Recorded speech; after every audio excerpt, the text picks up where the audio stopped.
By 1905, 3 of the 4 founders of Kimberly-Clark had passed away, and John Alfred Kimberly had retired from active management. And so the constant for Kimberly-Clark was a man named Frank J. Sensenbrenner.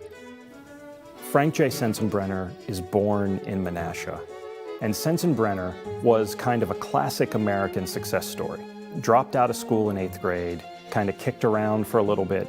He found his way into papermaking, doing bookkeeping for Kimberly-Clark and several of their mills. Sensenbrenner calls himself the general manager, but he's really the chief executive. He's calling the shots.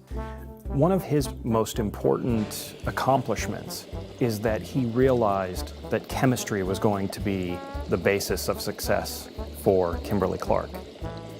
In 1914, the company hired an Austrian-born chemist named Ernst Mahler. Mahler had studied at the top paper-making university in the world, in Germany, and had many contacts at the school. And so Mahler was able to bring this back to tiny Neenah, Wisconsin, and create a staff that was solely focused on innovation in papermaking. This is a manufacturing company, and the papermaking process is heavily manufacturing-based. When you think of taking giant trees and stripping them down to nothing, turning them into a pulp soup with chemicals, and then that eventually becoming paper, this is a heavy manufacturing process. And under Mahler's leadership, they're able to really turn this heavy manufacturing company into a first-rate R&D company. And that's fueling everything. A new opportunity for the company emerged with the rising price of cotton, as an insect called the boll weevil spread throughout the South. So Kimberly-Clark scientists want to find a way to turn logs into cotton. And the opportunities for this kind of product seemed unlimited. So James C. Kimberly and Mahler head back to Europe on a fact-finding mission right before World War I breaks out. But while they were there, they used Mahler's connections. They talked to a lot of scientists, learned some things about the chemistry of papermaking, and they think, wow, they have kind of the key now. And company lore has it that Kimberly and Mahler are hightailing it across Europe and back to the United States just as World War I is breaking out. They come back to Neenah, and they were able to adapt the German process to the American trees, and then that led to the ability to make this kind of fluffy cotton wadding, and they call it Celje Cotton. And they realize this could be used in hospitals right away. So Sensenbrenner sends out a team of salespeople to talk to Midwestern hospitals, asking them to test out this new product. And almost instantly, they realized this is better than cotton. It's more absorbent, it's cheaper to make, and the Red Cross needs absorbent wadding for bandages and in surgery, and the Army War Department needs the same materials. Kimberly-Clark won a contract to sell cotton wadding at cost for the war effort, and huge orders came in.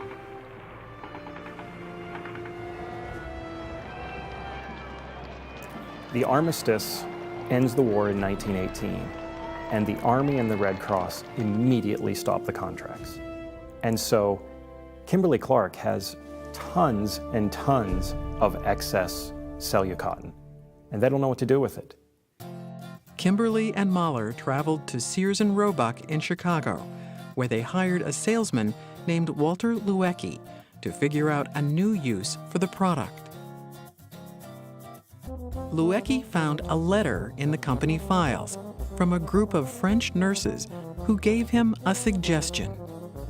This wadding that you've been sending over, we've noticed that women are using this for sanitary napkins. So you've got a real opportunity to create a product that's necessary. Despite the need for the product, marketing it meant breaking through strong cultural taboos in businesses run mostly by men. when consumers wanted to buy products, there was usually a table or a glass barrier between the clerk and the consumer. So the consumer had to ask the clerk for all their products. This was such a cultural taboo, men weren't willing to even stock the product, let alone talk about it. So they had to overcome this barrier. Kimberly-Clark tried direct sales, they tried to sell it directly to women, they tried to get women to sign up. It's such a taboo topic that women won't even take free samples. The company gave the unmentionable product a new name, Kotex, and overcame the reluctance of national magazines to run their ads. Sales were slow, but a decisive breakthrough came after creating a new way to buy it, with the product placed on top of a counter next to a coin box. Customer puts the coin into the box, takes the box away, no conversation. And this was revolutionary not only for Kimberly-Clark and this product, but for the buying process in America. Self-service was not a thing that people understood or ever did. And so this was one of the first self-service opportunities that people had. And it kind of changed the way people thought about shopping. Kimberly-Clark soon developed another consumer product based on its wartime research. Using the filter material developed for gas masks, researchers developed an absorbent tissue called Kleenex. At the time, the cosmetic industry is exploding. Women are starting to wear makeup. They need a way to remove the makeup, a way to remove cold cream. They create Kleenex as a cold cream remover, put it out into the marketplace, and what they find is that sales are flat. When they went into focus groups and talked to consumers, they found that 2/3 of the people who were using Kleenex weren't using it as a cold cream remover. They were using it as a disposable hanky. So immediately, they launch a new advertising campaign and totally rebrand Kleenex as a disposable handkerchief. And this allows Kimberly-Clark to create a market and then dominate that market right away. Kleenex would go on to become one of the best-known products in American history. And its PopUp Box, first made by the Menasha Printing and Carton Company, became a design classic.